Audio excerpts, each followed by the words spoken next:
ቁልፍ ቦታ የያዙ ግብረ ሰዶማውያን ባለስልጣናት እኮ አሉ። ታዋቂ ሰዎች እኮ አሉ። እንደውም አሁን በቅርቡ እያለቀሰ ያለው የአንድ ሚኒስትር ልጅ ነው እኔ ጋር እየደወለ ከዛ ህይወቱ ስለሞታል። በሀገራቸው 3 አይነት ጋብቻ እንዳለ በህፃነት ያስተምራሉ። ወንድና ወንድ፣ ሴትና ሴት፣ ወንድና ሴት። የጤና ጠንቅ ነው። HIV የተገኘው ለመጀመሪያ ጊዜ በእነሱ ነው። የፊንጢጣ ካንሰር ያመጣል። የፊንጢጣ መቦርቆቅ ያመጣል። በአብዛኛው ዳይፐሮች ናቸው፣ በዳይፐር የሚሄዱ ናቸው። ሰው የሚመስሉ ከላይ ውስጣቸው ግን ችግር ያለባቸው። ዛሬ በጣም ከባድ ሆኗል። በቅርቡ እንኳን እዚህ ቦሌ አካባቢ አንድ ህፃን ልጅ የ12 ዓመት ህፃን የ4ኛ ክፍል ተማሪ ግብረ ሰዶማዊ ነው። ከጀመረ 2 ዓመቱ ነው። የስንተኛ ክፍል ተማሪ ሆኖ? የ2ኛ ክፍል። የስንት ዓመት ልጅ ሆኖ? የ10 ዓመት። መምህርቷ ናት ያወቀችው፣ ወላጆች አላወቁም። ከዛ በኋላ ደወሉልኝ፣ ክትትል ተደረገ፣ ሆስፒታል ሄደ። ግንኙነት ከማን ጋር አርጓ ሲባል 20 ህፃናት ተገኙ። ከ20 ህፃናቱ 3ቱ ሴቶች ናቸው። ፈረንጅ ነው 300 ብር እየከፈለ የሚጫወትባቸው። 3ቱ ሴት ህፃናት የተጫወተባቸው በኋላቸው ነው። የ7 ዓመት ህፃን ልጅ እንኳን በኋላ በፊት ትችላለች። ምን ያክል ጭካኔ እየተሰራ ነው። አንድ ሰው ነው 34 ህፃናትን ያጠቃው። አንድ ሰው ነው 18 ህፃናትን ከ7 ዓመት እስከ 18 ዓመት ያሉትን ህፃናት ያጠቃው አንድ ሰው ነው። አንድ ሰው ነው 6 ዓመት ሙሉ ህፃናትን ሲጫወት የነበረውና ያሳሰርኩት ሰው። ፍትህ ሚኒስቴር አለ በሀገራችን። የህፃናት የወንድ ልጅ ህፃናት ጥቃት 22% ሲደርስ ህፃናት ሴቶችና ወጣቶች ጉዳይ ሚኒስቴር አለ እንዴ በሀገራችን? በርካታ ጊዜ እየታገሉ ያሉት 10 ዓመት ሙሉ ከጎን ያሉት የግል ሚዲያዎች ናቸው። የመንግስት ሚዲያ ምን ነው ዝም አለ? ለምንድን ነው አርማቸውን ቀስተ ደመና ያደረጉት ስንል ኢትዮጵያውያን ለቀስተ ደመና ያለን ትርጉም ከቀስተ ደመና ላይ 3ቱ ደማቅ ቀለማት የቶቹ ናቸው? አረንጓዴ፣ ቢጫ፣ ቀይ። እንዲሁም በኦርቶዶክስ ቤተክርስቲያን የማርያም መቀነት እንላለን። በመጽሐፍ ቅዱስ ደግሞ የኖህ ኪዳን ምልክት እንላለን። ሰው በቀላሉ በሚወደውና ሊገባው በሚችል መልኩ ራሳቸው ማስተዋወቅ ፈለጉ።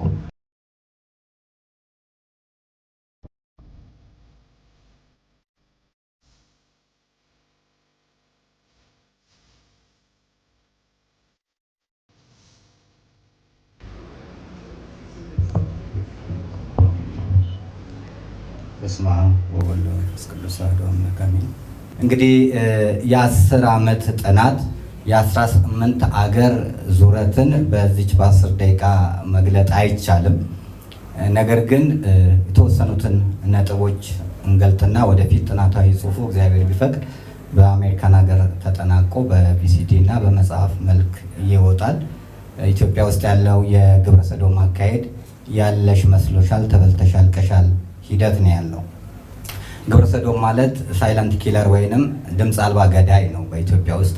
ይሄም የተወሰደው ከእንግሊዝ ሀገር ኮፒ ተደርጎ ነው። እንግሊዝ ሀገር መጀመሪያ ግብረ ሰዶማዊ ይገደል ነበር። ከዛ በኋላ ውስጡን እየሄዱ ባለስልጣናትን በመያዝ ታዋቂ ሰዎችን በመያዝ ተጽዕኖ የሚፈጥሩትን በመያዝ መጨረሻ ላይ ህጉ ተግባራዊ እንዲሆን እየተደረገ ነው። በእኛም ሀገር ይህ ነገር እየሆነ ነው። በእኔ ፊልም ከአንድም 2 ጊዜ ስለ ግብረ ሰዶም ህዝቡ እንዲጠነቀቅ በቪሲዲ መልክ አውጥቻለሁ። የፊልሙ ርዕስ ስለ ኢትዮጵያ ዝም አንልም ነው። ምክንያቱም አባቶቻችን ስለ ኢትዮጵያ ዝም ስላላሉ ነው። የአርበኛ ልጅ ነኝ እንጂ ባንዳ ስላልሆንኩኝ ስለ ኢትዮጵያ መቼም ዝም አልልም። ግብረ ሰዶም የአገሪቷን ሲያጠቃ ባለስልጣን ፈርቼ፣ መንግስት ፈርቼ፣ ሀብታሞችን ፈርቼ አሁንም ነገም ስለ ኢትዮጵያ ዝም አልልም። ለዚህ ነው ለምንድን ነው ዝም የማንልበት ብንል ግብረ ሰዶም ማለት ቃሉ በራሱ አንዳንዱ ግብረ ሰዶም የሚለውን ቃል መጥራት አይፈልግም። እንደውም እኮ ማዘጋጃ ቤት ፍቃድ ስንጠይቅ መጤ ባህል በሉ። ኤድስ ስንል አልፈራንም ማለት HIV ኤድስ ሲባል ግብረ ሰዶም ማለት የሰዶም ስራ ማለት ነው። የግዕዝ ቃል እኮ ነው። ሰዶም፣ ገሞራ፣ አዳማ፣ ሲባማና ሲባዩ 5 አውራጃዎች ወንድ ለወንድ ሴት ለሴት ግንኙነት ስላደረጉ ከሰማይ እሳት አውርዶ እግዚአብሔር ፈጃቸው። ያ ቦታ ምን ይባላል? ሰዶም ቦታው እኮ ነው። ወይንም ዴድሲ ኢየሩሳሌም ስትሄዱ ሙት ባህርን ታገኛላችሁ። ስለዚህ ይሄ የሰዶም ስራ ታሪክ የሚያበላሽ ስለሆነ ነው። በተለይ ሚዲያው ኢትዮጵያን የማያውቁ ኢትዮጵያን እንዲያፈራ ተደርጓል። ከመንግስት ጀምሮ ትውልዱ ኢትዮጵያን ያውቃታል ወይ? ዛሬ የኢትዮጵያን ቁጥር ጻፍ ብንባል ቁጥሩን እንጽፈዋለን ወይ? የምንጠጣቸው ውሃዎች አኳሴፍ የስ አሁን እንኳን በአጠገባችን ያለ ምንድነው? ኢትዮጵያዊ ስማችንን ትተነዋል። ኢቢኤስ ደግሞ ምንድነው? የኢትዮጵያ ቴሌቪዥን አንዱ ከዛ ጄቲቪ ስያሜው የኢትዮጵያ ቴሌቪዥን ሆኖ ኢቢሲ ነው። ኢቢሲ ኢትዮጵያ የራሷ ፊደል ያላት ሀገር በአፍሪካ ብቸኛ ሆና የራሷ ፊደል ግን የሌላት አጠቃቀም ላይ ነው የምንሄደው። ስለዚህ ወደ ታሪኩ ስንመጣ ሌሎቹን ብዙ ባልዘረዘም ኢትዮጵያ ክርስቶስ ሲወለድ የኢትዮጵያ ንጉስ ባዜን ነበር። ከንጉስ ባዜን ጀምሮ ልክ ዮዲት ጉዲት በ842 ስትመጣ ድረስ በርካታ ድንቅ ነገሮችን እናያለን። አጼ ካሌብ የናግራንን እሪታ በ5ኛው መቶ ክፍለ ዘመን ያስታገሱበት ኢትዮጵያን ድረሽልኝ የተባለችበት በ505 ዓመተ ምህረት ቅዱስ ያሬድ አክሱም ላይ የተወለደ ዓለም ዛሬ ሞዛርትን ያደንቃል። ግን ቅዱስ ያሬድ እኮ ነው የዜማ ባለቤት፣ 8ቱ ምልክቶች የደረሰ እናውቀዋለን። ያሬድን ነው የምናውቀው፣ ሞዛርትን ነው የምናውቀው። ከዛ በኋላ ዮዲት ጉዲት በ842 እስከ 882 በነገሰችበት ሰዓት ታሪኮቻችንን በሙሉ አጠፋች። ለምን? ንጉሥ አንበሳ ወደ ሕፃን ስለነበረ ታቦተ ጽዮንን ይዞ ወደ ዝዋይ ደሴት ተሰደዱ። ደብረ ጽዮን ማርያም ላይ ተቀመጡ። ከዛ በኋላ በ912 ከሰለሞን ዳይነስቲ ወደ ዛግዌ ዳይነስቲ፣ ከሰለሞን ስርወ መንግስት ወደ ዛግዌ ስርወ መንግስት ተሸጋገረ። መራ ተክለ ሃይማኖት በዛግዌ ስርወ መንግስት ለ333 ዓመት ዛግዌ ስርወ መንግስት ነበረ እስከ ይኩኖ አምላክ በ1245 ዓመተ ምህረት ድረስ። በዛን ጊዜ ደግሞ ምን ተሰራ? ቅዱስ ላሊበላን ተመልክታችኋል። አሁን ይሄ ትውልድ ላሊበላን መስራት አይደለም ላሊበላ ማደስ ይችላል። ህንፃ ሲሰራ ከስር ነው። ቅዱስ ላሊበላ ግን የጀመረው ከየት ነው? ከላይ ነው። ጥበቡን ይሁት። ገነተ ማርያምን ተመልከቱ። ከዛ በኢትዮጵያ ደግሞ ሌላው ከፍተኛ ፈተና የመጣው በ1515 የግራኝ መሐመድ ነው። ግራኝ መሐመድ ኢትዮጵያን በከፍተኛ ደረጃ አደቀቃት።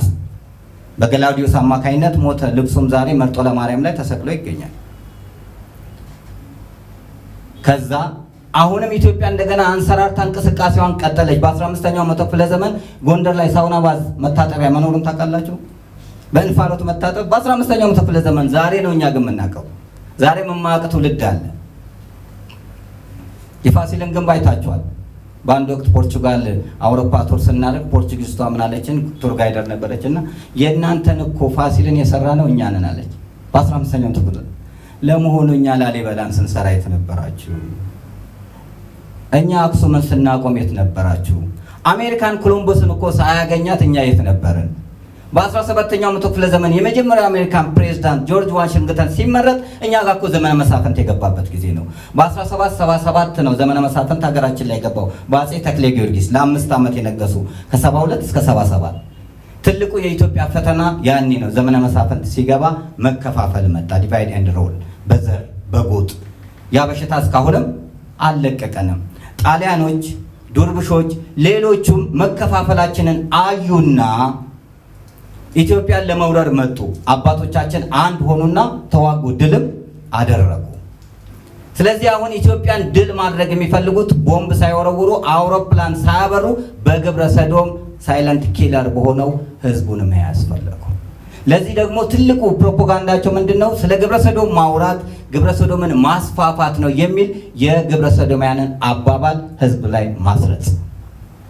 ዛሬ ሰው ምልክቱን ስለማያውቅ ቀሚሱን ይለብሳል። አሁን ነው እንደውም በቅርቡ ማቃጠል የተጀመረው በኳስ በተለያየ ነገር ህዝቡ ላይ እየገባ መጣ። ለምንድነው አርማቸውን ቀስተ ደመና ያደረጉት ስንል ኢትዮጵያውያን ለቀስተ ደመና ያለን ትርጉም ከቀስተ ደመና ላይ ሶስቱ ደማቅ ቀለማት የቶቹ ናቸው? አረንጓዴ፣ ቢጫ፣ ቀይ። እንደውም በኦርቶዶክስ ቤተክርስቲያን የማርያም መቀነት እንላለን። በመጽሐፍ ቅዱስ ደግሞ የኖህ ኪዳን ምልክት እንላለን። ሰው በቀላሉ በሚወደውና ሊገባው በሚችል መልኩ ራሳቸው ማስተዋወቅ ፈለጉ። በአውሮፓ ስትሄዱ ጌይ ፕራይዳቸው ላይ ለመጀመሪያ ጊዜ ጋብቻ የተፈጸመው አምስተርዳም ነው። ቦታው ላይ ነበርኩኝ። ከዛ ደግሞ ስቶክሆልም ሄድኩኝ ጌይ ፕራይዳቸው ላይ ለመገኘት። ህፃናት ሳይቀር ፊታቸውን እየቀቡ የግብረ ሰዶምን አርማ ያሳያሉ። በሀገራቸው 3 አይነት ጋብቻ እንዳለ በህፃነት ያስተምራሉ። ወንድና ወንድ፣ ሴትና ሴት፣ ወንድና ሴት። እኛ ሀገር ግን ወንድና ወንድ ብቻ ነው ብለን እያስተማርን ነው።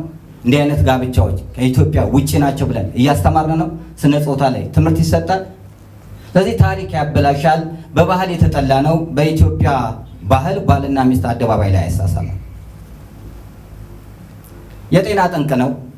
HIV የተገኘው ለመጀመሪያ ጊዜ በእነሱ ነው። የፊንጢጣ ካንሰር ያመጣል። የፊንጢጣ መቦርቆቅ ያመጣል። በአብዛኛው ዳይፐሮች ናቸው። በዳይፐር የሚሄዱ ናቸው። ሰው የሚመስሉ ከላይ ውስጣቸው ግን ችግር ያለባቸው። ካንሰር፣ የአንጀት ካንሰር ያመጣል። ዲፕሬሽን ወይንም ድብርት ውስጥ ይከታችኋል። የበሽታ ጠንቅ ነው። በሃይማኖት የተወገዘ ነው። በየትኛውም ሃይማኖት ተቀባይነት የለውም። በመጽሐፍ ቅዱስም ፍጹም የተወገዘ ነው። ፈጽሞ ይገደሉ ደማቸው በላያቸው ላይ ይሁን ይላል ዘሌዋውያን 15 ቁጥር 13 ላይ። እንዲሁም ቅዱስ ጳውሎስ እግዚአብሔርን ለማወቅ ባልወደዱት መጠን እግዚአብሔርም ለማይረባ አእምሮ አሳልፈው ሰጣቸው ይላል። ከእንስሳ ያነሰ አስተሳሰብ ነው። ኖህ ወደ መርከብ ሲያስገባ እንስትና ተባት አድርጎ ነው ያስገባው አይደል? ወንድና ሴት አለው። እግዚአብሔር ሲፈጠር ለአዳም ቢያስፈልገው አዳምን በፈጠረ ነበር። ለዚህ ነው ፑቲን ሲናገር ተፈጥሮ እንኳን ያስተምረናል ያለው። ውሻ እንኳን ተመሳሳይ ጾታ ግንኙነት አያደርግም። አንዲት ሴት ውሻ ላይ ይረባረባል እንጂ ከውሻ ያነሰ አስተሳሰብ ነው ግብረ ሰዶማዊነት። ስለዚህ በዚህ መልኩ ጉዳት ያመጣልና እንዲጠበቁ ስራውን እንጂ ሰዎቹን አይደለም ከዛ ህይወት ውስጥ እንዲወጡ እንቅስቃሴዎችና ትምህርቶችን እየሰጠን ነው። በተለይ የመንግስት ሚዲያ ላይ አንቀው ተይዘዋል። እንደውም በቅርቡ 2 ሚዲያ መግለጫዎችን ልንሰጥ ባልንበት ሰዓት ስለ ግብረ ሰዶም ማውራት ማስተዋወቅ ነው ብለው በምክንያት የቀረዋሉ። አንድ ቀን ግን መሰበሩ አይቀርም። የመንግስት ሚዲያ ተሰብሮ ስለ ግብረ ሰዶም የሚነገርበት ጊዜ ይሩቃል። 10 ዓመት ስንጮህ ዝም ብሎ ነበር። ትናንትና ከንቲባችን ግን አውግዟል። አላውገዘው? እግዚአብሔር ቀን አለው። ለምንድን ነው የሚፈራው ነው ለመናገር?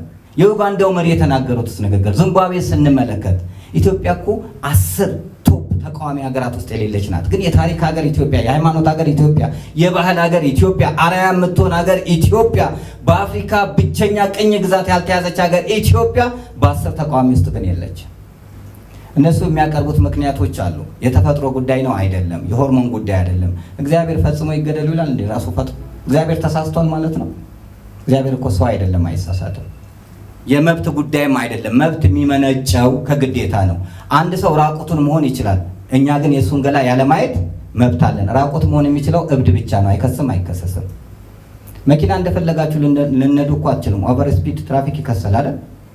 አንድ ሰው እንስሳ ማርባት ይችላል፣ ማረድ፣ መብላት ይችላል። ያውም የተፈቀደለትን ውሻ ርጄ ልብላ ብል አይችልም። ገደብ አለው። ከእንስሳት ጋር ቢገናኝ ግን ወንጀል ነው። በህግ ወንጀል ይቀጣል ማለት ነው። ሁሉ ነገር ገደብ አለው ማለት ነው።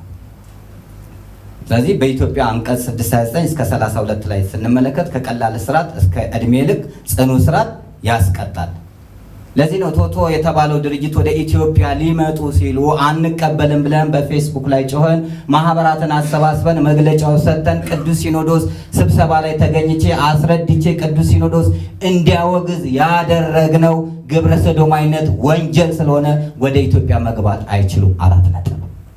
ወንጀለኛ ሊገባ አይችልም። ለምን ይገባል? በሀገሩ ወንጀል ላይሆን ይችላል። በሀገራችን ህግ ነው። ማንም ሰው የሚዳኘው ደግሞ በማን ህግ ነው?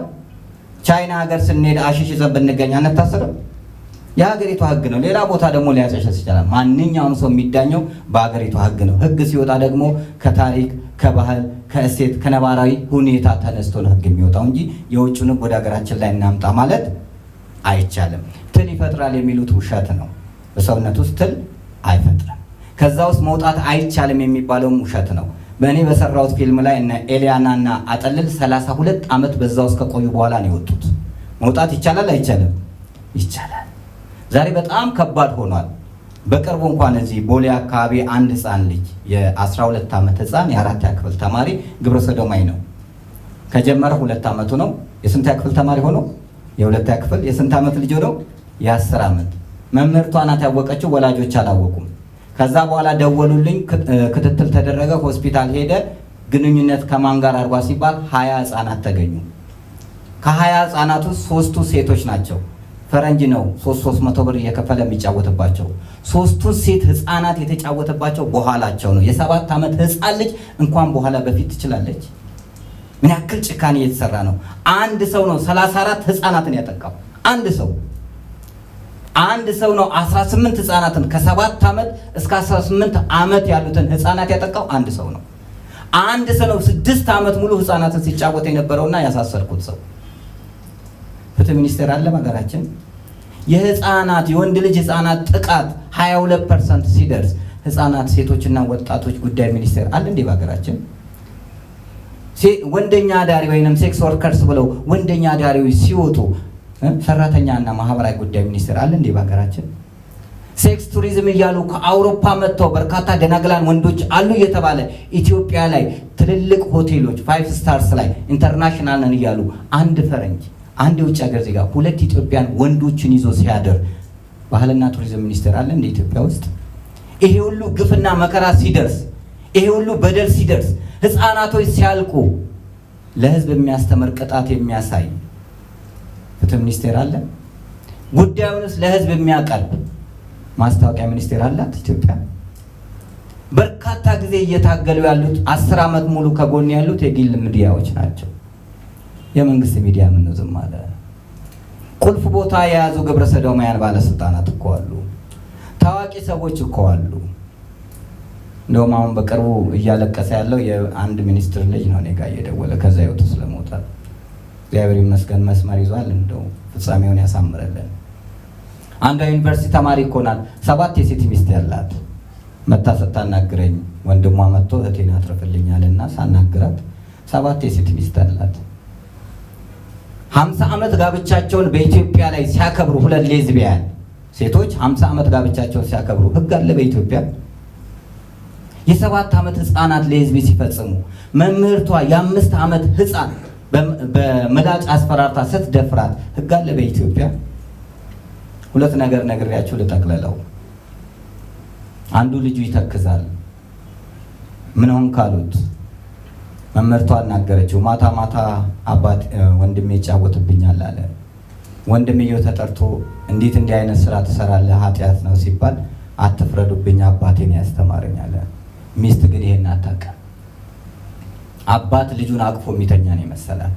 አንዱም ህፃን የ10 ዓመት ህፃን 12 ህፃናትን ሲያበላሽ ወላጆች ዘራፍ አሉ፣ ልጅ አያደርገውም ተባለ። በመጨረሻ ላይ እህቴ ናት ያስተማረችኝ አለ። እህትየው ስትጠየቅ እናንተ አልሰለጠናችሁም እና አለች። ዩኒቨርሲቲ ተማሪ ናት። ዛሬ ዩኒቨርሲቲ ተማሪዎቻችን ጤነኛ ሆነው እየወጡ ነው። ኮንዶሚኒየም ቤት ምን እየተሰራበት ነው? አከራይና ተከራይ አይተዋወቁም። በአንድ ቤት ውስጥ 24 ግብረ ሰዶማውያን ይያዛሉ። ወዴት እያመራን ነው? አገሪቷ ወዴት እያመራች ነው? ስለዚህ ያለው ሁኔታ እጅግ በጣም ሰፊ ነው። መንግስት ለዘብተኛ ነው። ህጉን አስቀመጠ እንጂ እንደፈለጋቸው ያደርጋሉ። ለዚህ ነው ፓርቲ ያደርጋሉ፣ ጋብቻቸውን ይፈጽማሉ። በኢትዮጵያ ውስጥ በከፍተኛ ደረጃ እየሰፋ ነው። 3 ሰዓት ላይ ስትሄዱ የሚጨፍሩበት ቦታ አለ፣ ከዛ ሆቴል የሚቀይሩበት ቦታ አለ። አሁን ለእናንተ ለቀባሪው ማርዳት ነው። ምን መሆን አለበት የሚል የመጨረሻው አቋማችን እንግዲህ በነፍሳችን ተወራርደን ነው እየሰራን ያለ ነው። እንደውም እሱን ለገደለ $10,000 እከፍላለሁ ብሎ ነበር ከአሜሪካን መልእክት የላከው። እኔም የሰጠሁት መልስ $10,000 ስጠኝና ራሴን ላጥፋለሁ፣ ወንጀለኛ አትሁን ነበር። የመጀመሪያ ዓላማቸው መግደል ነው፣ ቀጥሎ ማሳሰር ነው፣ ቀጥሎ ደግሞ ከስራ ውጭ ማድረግ ነው። ግን አልቻሉም። ለምን? እኔን የሚጠብቀኝ አምላክ አይተኛም አያንቀላፋም። መንግስት አይጠብቀኝም፣ የሚጠብቀኝ የሰማይ አምላክ እግዚአብሔር ስለሆነ ስለዚህ በአምላክ ያምናለሁ፣ በእርሱ እደገፋለሁ እንጂ ከኔ ጥንካሬና ጸሎት አይደለም። እና ምንድነው ማህበራችን ማህበረ ወይንዬ አቡነ ተክለ ሃይማኖት የማህበሩም ሰብሳቢ ነኝ ለ24 ዓመት። ይሄ ነገር ከሀገራችን መጥፋት የሚችለው አንድ ነገር ስንሰራ ነው። ማህበረ ወይንዬ ሃይማኖታዊ ተቋም ነው። ስለዚህ ሀገራዊ ተቋም ማቋቋም እንፈልጋለን። ከሙስሊሙም ከፕሮቴስታንቱም ከማያምነውም ይሁን ሁሉም ሰው የተወጣጣበት ሁሉም ባለሙያ ያካተተበት ስለ ኢትዮጵያ ዝም አንልም ጸረ ግብረ ሰዶም ማህበር ሊቋቋም ያስፈልጋል።